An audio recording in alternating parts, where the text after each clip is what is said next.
Hello friends, my name is Bhumika Patel and I am a first aid trainer at जिप्सा first aid training centre. और आज का हमारा topic है strain and sprain, मतलब तनाव और मोच। इसके बारे में आज हम लोग पढ़ने वाले हैं। और ये आम जीवन में ऐसी इंजरीज़ होती रहती है, इसलिए उसका फर्स्ट एड जानना हमारे लिए बहुत ज़रूरी है। तो सबसे पहले समझते हैं कि स्ट्रेन और स्प्रेन क्या है, कैसे होता है। A muscle can be strained by overstretching it. Muscle strain हो सकता है जब उसको बहुत ज़्यादा स्ट्रेच किया जाए। इस कंडीशन में क्या होता है, जब बहुत ज़्यादा तनाव पड़ता है ओवर स्ट्रेचिंग के कारण, जब हम अपने मसल्स को ओवर स्ट्रेच करते हैं और मसल्स में एक टेंशन क्रिएट होता है जिसके कारण मसल्स रैप्चर हो जाते हैं और मसल्स अपने साथ टेंडन्स को खींचते हैं, तो टेंडन्स भी रप्चर हो जाता है और इसी कंडीशन को हम लोग स्ट्रेन बोलते हैं। Muscle can also be ruptured.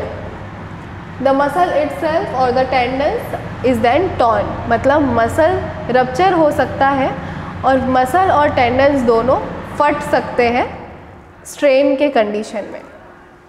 A sprain is when the ligament of the joint or the tissue surrounding the joint are torn.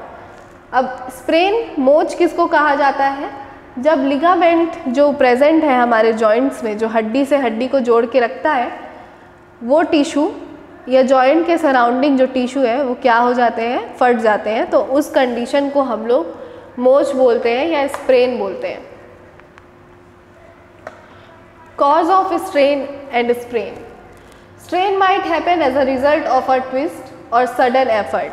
Strain इसलिए भी हो सकता है कि उसको ट्विस्टिंग फोर्स मसल्स में अप्लाई किया गया हो या कोई सडन एफर्ट किया हो, मतलब सडनली कोई भारी वेट आप उठा रहे हैं, सडनली कोई बॉडी मूवमेंट कर रहे हैं, अचानक से कोई मूवमेंट कर रहे हैं और उसके कारण मसल्स ओवर स्ट्रेच हो गए, उसी को स्ट्रेन कहते हैं या उस कारण स्ट्रेन होता है।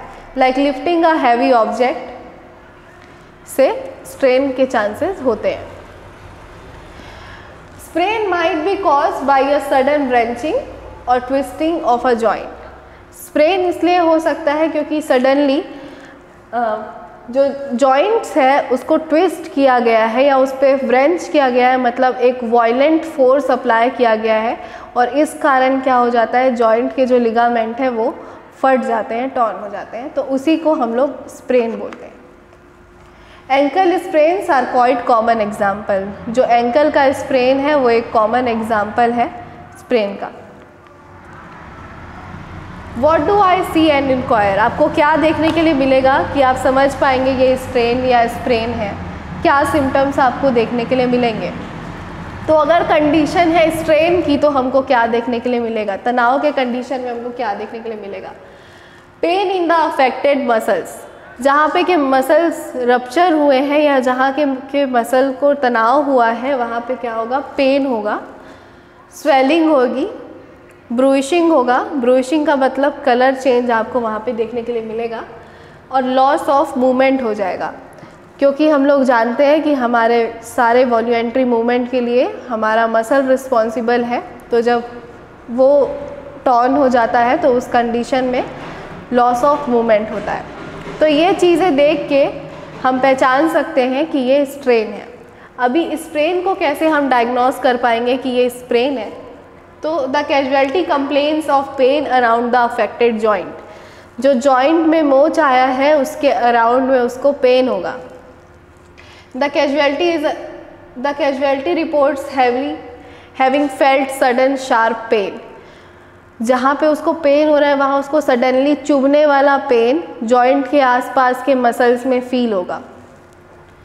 The casualty is unable to use और put weight on the joint. जो कैजुअलिटी है अब उस जॉइंट पे जहाँ पे उसको मोच आई है उसको यूज़ नहीं कर पा रहा है और ना ही उस पर वेट पुट कर पा रहा है। देयर माइट बी स्वेलिंग, ब्रूइशिंग और टेंडरनेस। वहाँ पे स्वेलिंग भी हो सकती है, ब्रूइशिंग भी हो सकती है और टेंडरनेस भी हो सकता है, मतलब जितना ज़्यादा आप उसको टच करेंगे उतना ज़्यादा उसको पेन होगा। तो ये सिम्टम्स हैं स्ट्रेन और स्प्रेन के, इससे हम पहचान जाएंगे कि स्ट्रेन हुआ है या स्प्रेन हुआ है। तो अब क्या फर्स्ट एड देंगे। देखिए, जब स्ट्रेन और स्प्रेन का कंडीशन होता है तो हम लोग कौन सा बैंडेज यूज़ करते हैं, सबसे पहले हमारे लिए वो जानना ज़रूरी है। तो हम इलास्टिकेटेड रोलर बैंडेज यूज़ करते हैं। गरम पट्टी, इलास्टिकेटेड रोलर बैंडेज आप स्ट्रेन और स्प्रेन के कंडीशन में लगाएंगे। देखिए अब हम लोग क्या फर्स्ट एड देंगे। पट्टी लगाने से पहले हमको क्या करना है, wrap ice in a cloth और a towel and apply it on the injury.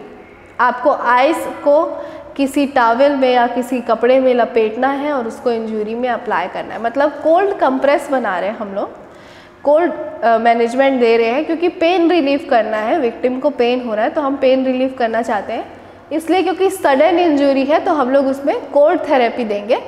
इसलिए हम लोग आइस को कपड़े में लपेट के, ध्यान रखिएगा कभी भी डायरेक्टली अप्लाई नहीं करना है, कपड़े में लपेट के हम लोग उसको साइड में अप्लाई करेंगे ताकि उसका पेन कम हो सके। और ये इम्प्रूव करेगा कि स्वेलिंग कम हो और हील करने में ये इम्प्रूव करेगा। Next, if you don't have ice use cold water and make a cold compress. अगर आपके पास आइस नहीं है तो आप कोल्ड वाटर लेके कोल्ड कंप्रेस बनाएंगे, मतलब कपड़े को डुबा के निचोड़ के आपको अप्लाई करना है। Do not apply for more than 20 minutes. 20 minute से ज़्यादा आपको कोल्ड कंप्रेस को अप्लाई नहीं करना है। Do not massage the injury, कभी भी इंजरी को मसाज नहीं करेंगे। Do not put heat on the injury, heat management नहीं देना है, कोई भी वार्म, हम लोग को वहाँ पे वार्म मैनेजमेंट, हीट मैनेजमेंट नहीं देना है कभी भी। Do not let the injured person continue the activity, rest is required. आप कभी भी जिस पर्सन को इंजरी हुई है, जब कभी स्ट्रेन या स्प्रेन का कंडीशन है तो हम लोग उसको एक्टिविटी करने नहीं देंगे, क्योंकि जितना ज़्यादा वो उस जॉइंट से मूवमेंट करेगा उतना इंजरी बढ़ेगा, इसलिए हम लोग उसको रेस्ट करने के लिए बोलेंगे। नेक्स्ट स्टेप है, फिर आपको क्रैप बैंडेज अप्लाई करना है और रेफरल्स अरेंज करके उसको हॉस्पिटल ट्रांसपोर्ट कर देना है। ये है मैनेजमेंट स्ट्रेन और स्प्रेन का। ऐसे और वीडियोस देखने के लिए हमारे चैनल को सब्सक्राइब कीजिए और हमारे वीडियोस को लाइक कीजिए। Thank you.